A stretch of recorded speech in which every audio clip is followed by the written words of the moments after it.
This is one of the machines that I got at the VCF East June 2024 swap meet.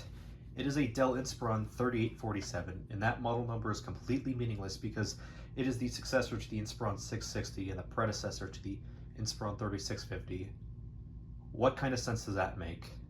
That doesn't really matter though, because all you need to know about this system is that it's based on the Intel Haswell platform, so it's 4th generation Core series.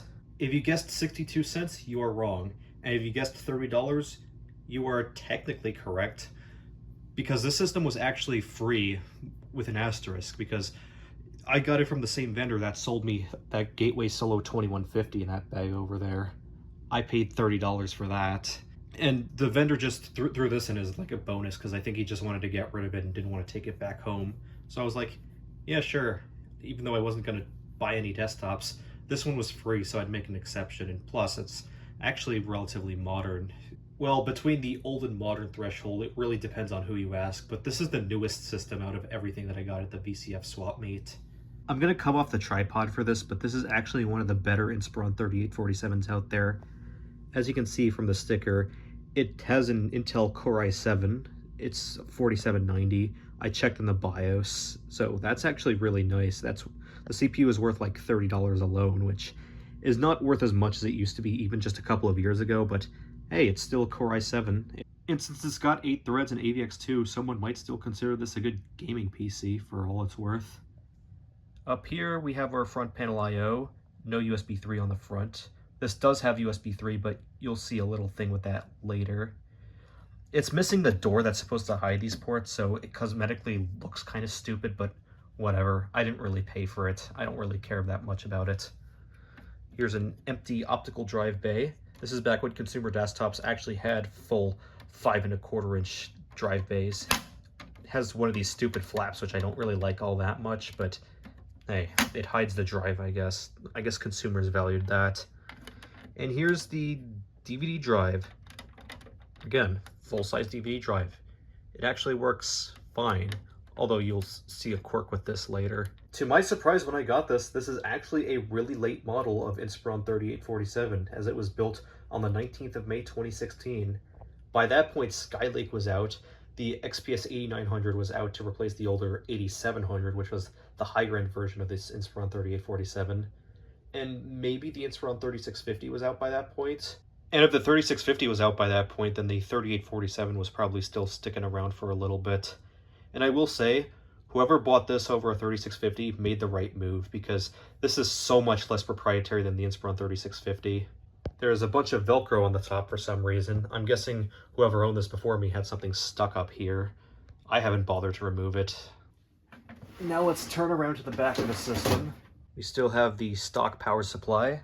There's the model number, Inspiron 3847. And this was new enough to ship not with Windows 7 or Windows 8.1, but Windows 10 Pro. And not just regular Windows 10 Home, but Windows 10 Pro. I'm guessing whoever bought this either bought this for a business or they just shelled out the extra money for Windows 10 Pro. Okay then. And unfortunately, the 2 USB 3 ports on this machine are damaged.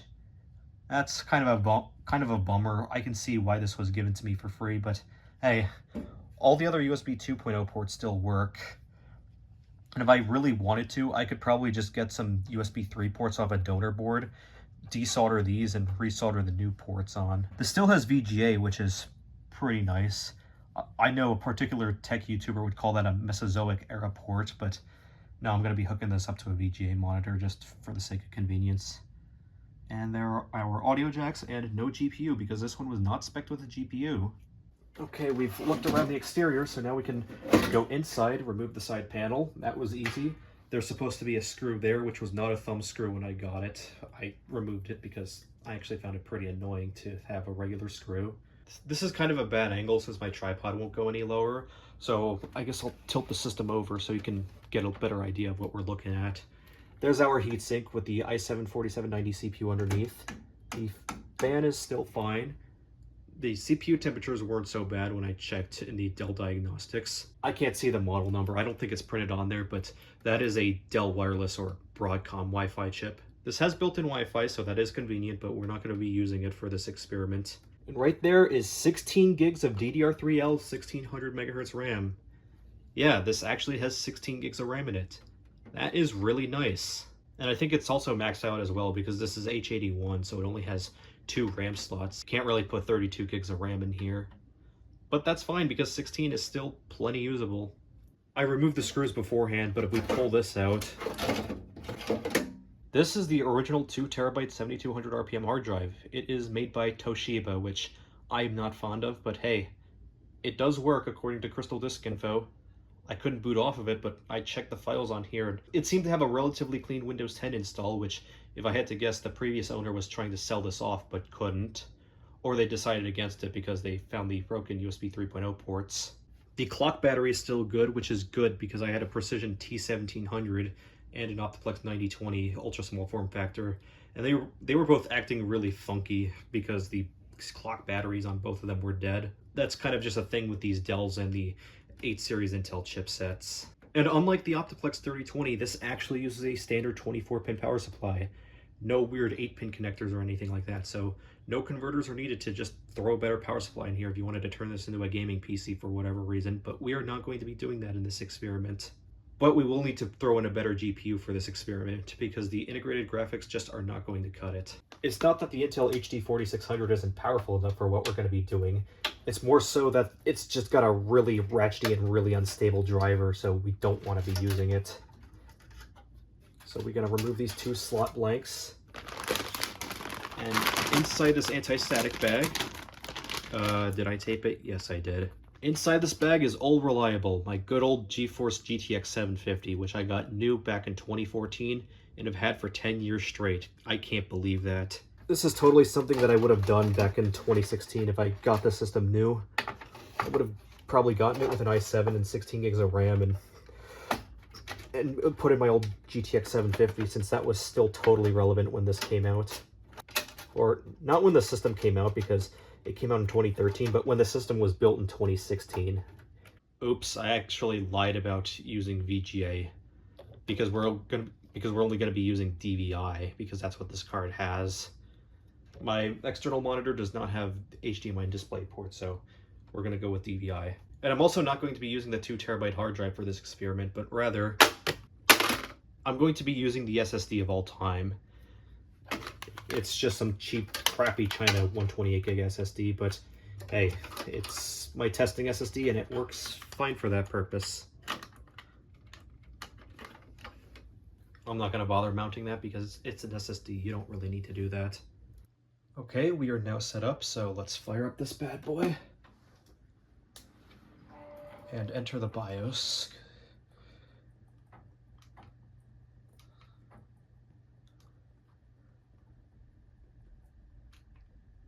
Okay, this is on BIOS version A09 from 2018. That is pretty new. There's our SSD. And what we really came in here for is to turn off UEFI boot mode and go to Legacy, because we're going to need that for what we're about to be doing.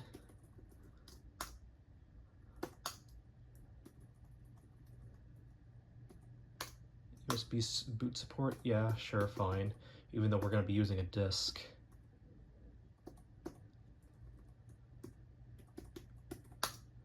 SATA mode HCI. This has HCI, unlike the Inspiron 660 at least, which is good.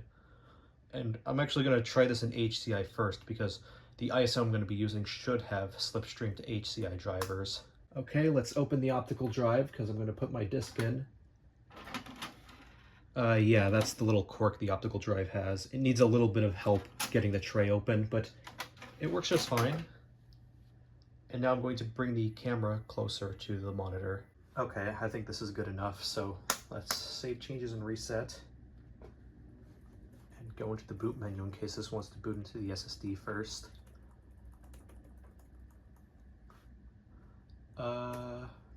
P4, yes, because that's our 4th SATA port, which has the optical drive.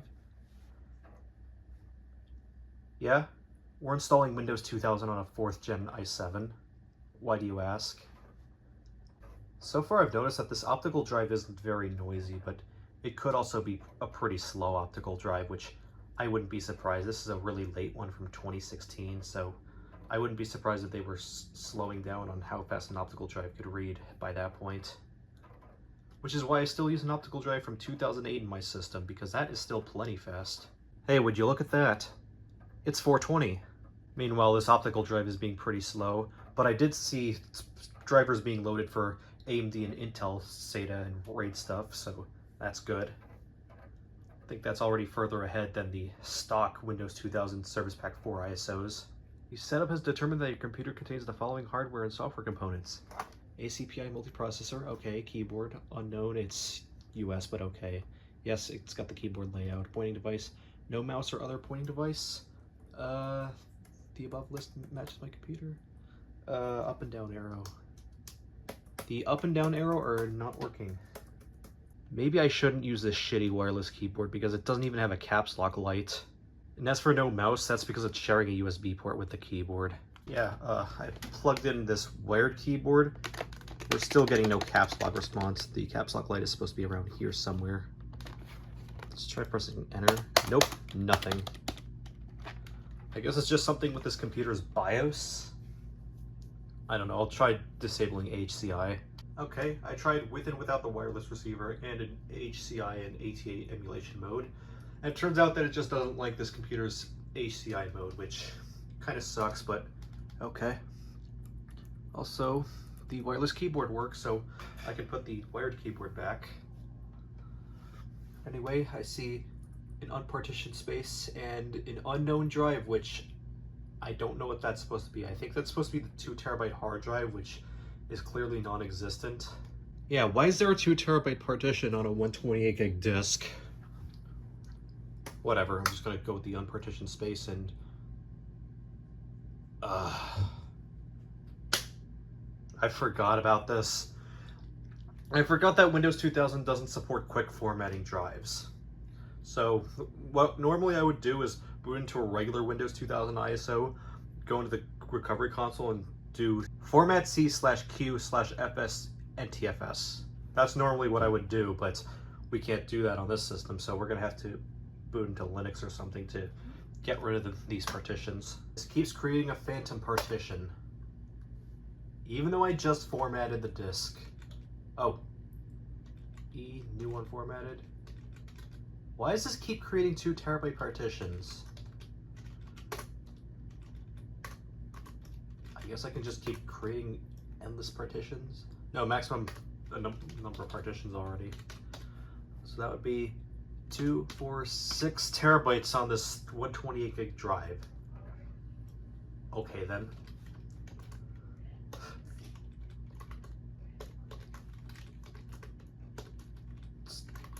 Black screen. There we go. I just had to delete all those phantom partitions. I don't know why they kept showing up because I don't even have the 2 terabyte drive plugged in. Okay, fine. I'll sit through the full NTFS file system formatting.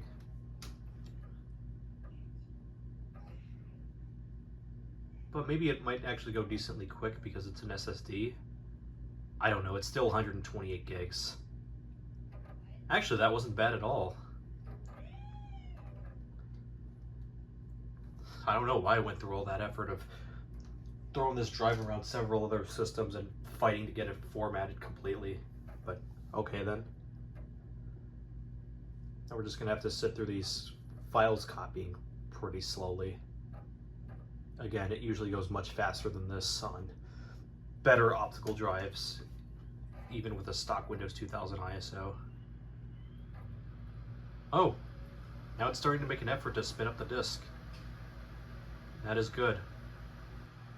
It is now 5:32 and I got basically nowhere within this whole process. Wonderful. But I think there's a heat wave outside today, so it literally does not matter, but I still feel hot because I don't have the windows open. And I bet if I opened the windows, then I would feel even hotter. So yay. Disregard the noise to the side, I'm running the fan just to cool myself down a little bit. Like, I wasn't uncomfortably hot necessarily, but I was feeling a little hot and I would like to cool down. But yeah, that actually went relatively quickly. Oh. Press any key to boot from C? How about no? At least it's going to give me the warning now.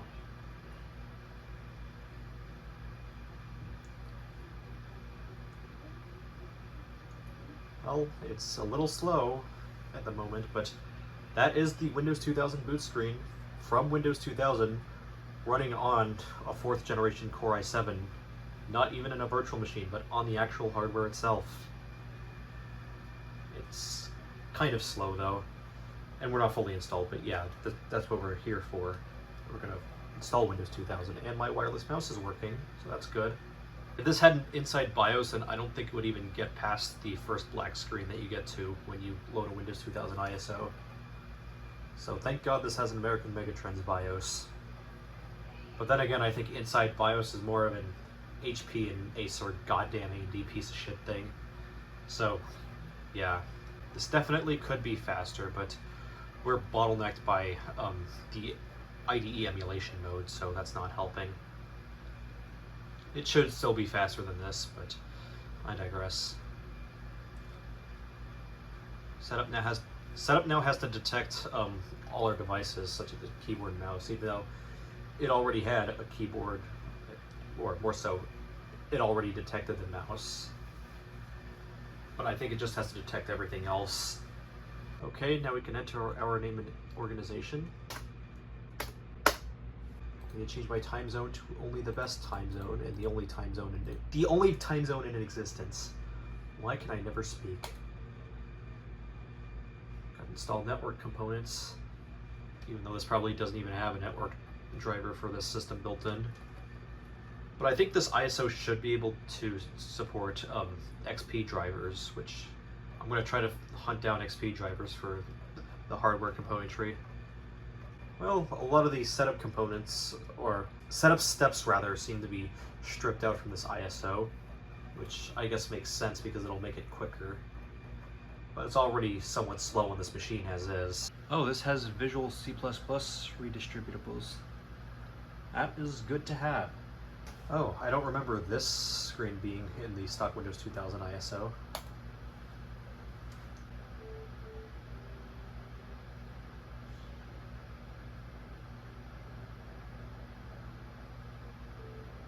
It's still kind of slow to get started, but this time we're booting into Windows 2000 proper, not just the setup.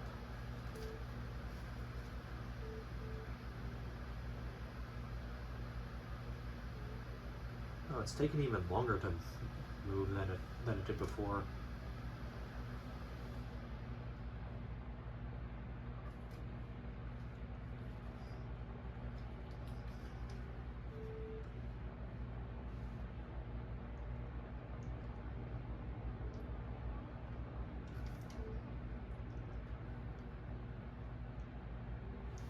Okay, no drivers installed, just what I expected. Tasks completed successfully. Run one setup script. This is for the Windows 2000 extended kernel, so this already has it built in. Good. I can't read any of this though. Oh, okay, it's gonna ask me yes or no. Do I want to install extended kernel at this point? Yes, I do, because we might as well get everything done now.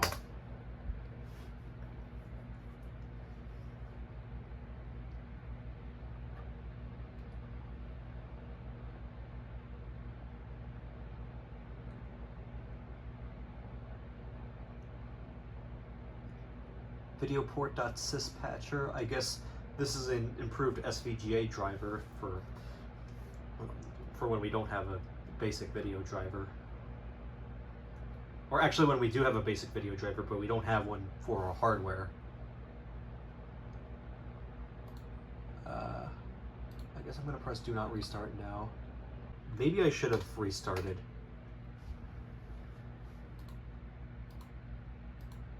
Found new hardware, Ethernet controller, which I don't think Windows 2000 has a driver for. I'll do all of that later, but let's open properties. Yep, Core i7 4790 and only 4 gigs of RAM detected because this is a 32-bit operating system. Okay, let's restart now.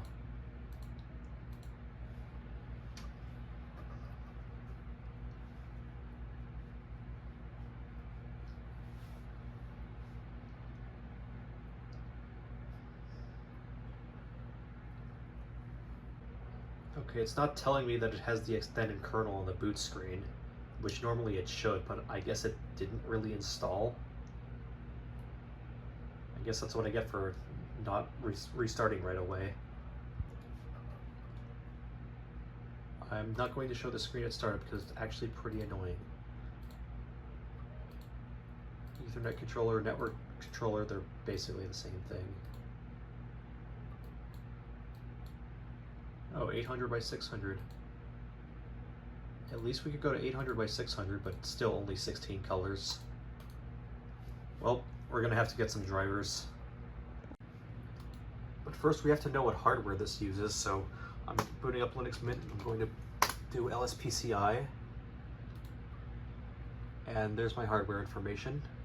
Okay, I just want to make sure that IE6 is installed. Never mind then. Okay, I'm gonna plug in my USB flash drive now because I have some drivers on here. And LSPCI was a little bit wrong from what I've seen because this doesn't have Intel audio. It says Intel 8 series audio, but it's actually Realtek. So I'm just going to copy this driver folder over to the desktop. I can install from the USB, but I usually have a little bit better luck installing from the driver folder. And the executable is not going to run for one of these at all, so I've got to install 7-zip.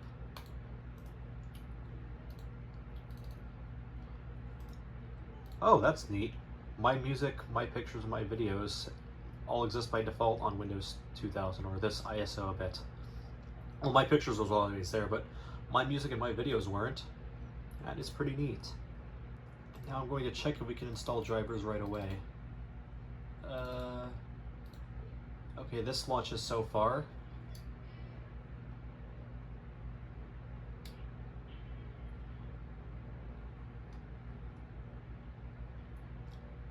It's probably going to detect that I have too old of an operating system though. And this is the XP 32-bit driver for the GTX 750. Yep, called it. Now this I can probably 7-zip my way through. I will just call this one odd as an audio. Take all of this, extract it to the audio folder. And it's all out of whack, so I gotta rearrange these icons.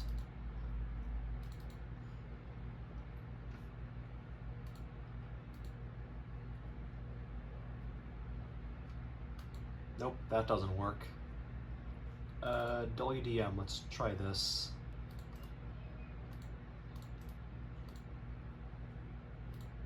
I'm not sure if those are going to do anything, but that is WDM. I think 2000 uses XDDM by default. I'm going to drag these here. PCIe install. Win 2000, okay. That should install our network driver.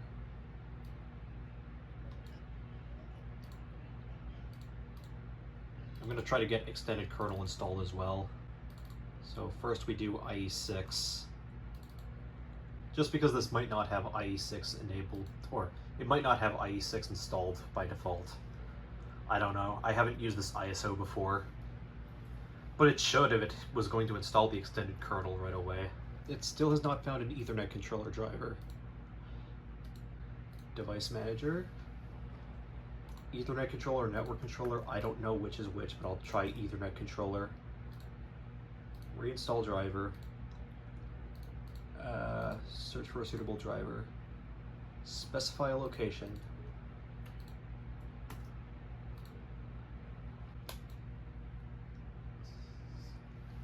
Hopefully this is the right driver.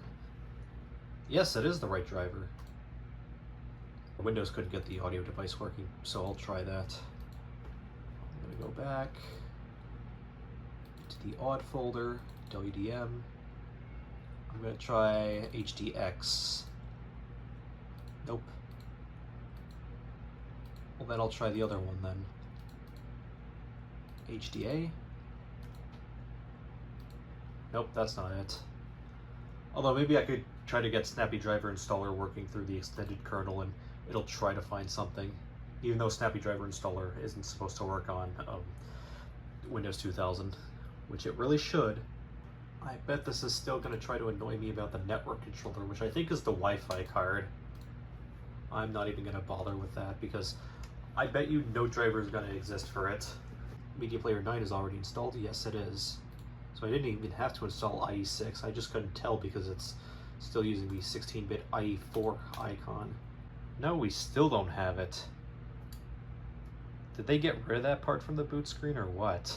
I'm going to try to get this set up. Local area network. Automatic discovery. No, I do not want to set up an internet mail account.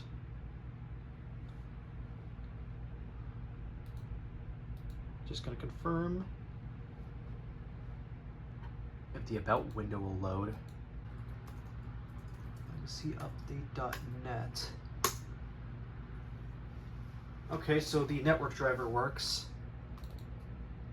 It looks terrible in 16 colors though. There we go, Internet Explorer 6. Not sure why that wasn't loading earlier. Will Snappy Driver Installer work? Hey, it gets further than stock Windows 2000. I gotta give it that. And this looks terrible. I can hardly read anything. Failed to install? Yeah, because this is for an operating system that it's not meant for. Okay, I ended up cutting a bunch of footage that was just me struggling trying to get some drivers installed, but turns out, no, we don't use stock drivers. We have to use some modified ones instead. So I'm going to plug in my flash drive, get these drivers. Okay, WDM, that might be official. I don't think that's modified. It might be though. There's the NVIDIA driver. We don't need a modified LAN driver because we already have it working. So I'm going to try to use the NVIDIA driver first, just because 16 colors looks pretty awful. I'm going to name that NV. I'm going to go into Device Manager because there should be a compatible driver in here. Device Manager. But then again, I don't even know what these unknown devices are supposed to be. Let's try NVIDIA.bat. Was set up in this NVIDIA something. Yes.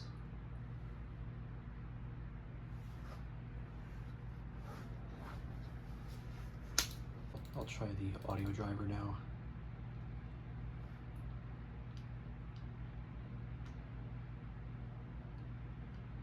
Yes.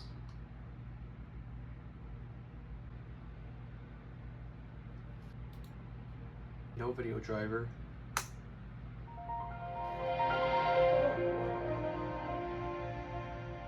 Audio works though, that's good.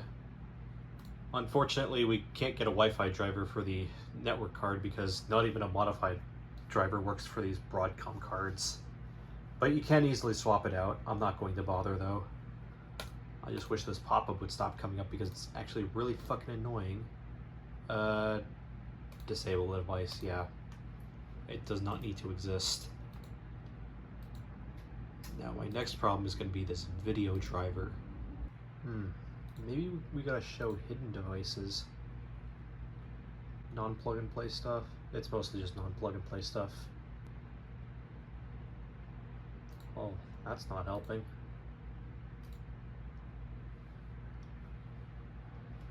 Nope, that did nothing. Default monitor on VGA. Yeah. It's just called VGA save. What if we update the driver from here? Under the NVIDIA driver folder. Nah.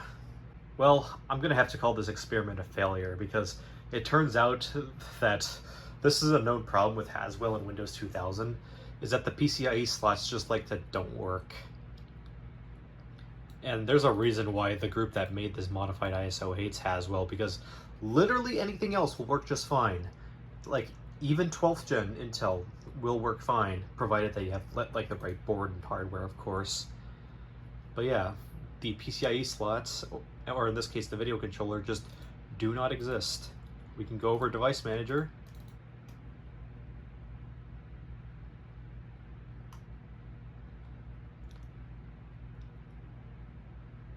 Nope, nothing. And you can see right here, the PCI Express X16 controller has a missing driver which doesn't even exist. This device cannot find enough free resources that it can use. I mean, technically I guess the driver exists, but it can't actually be used for whatever reason.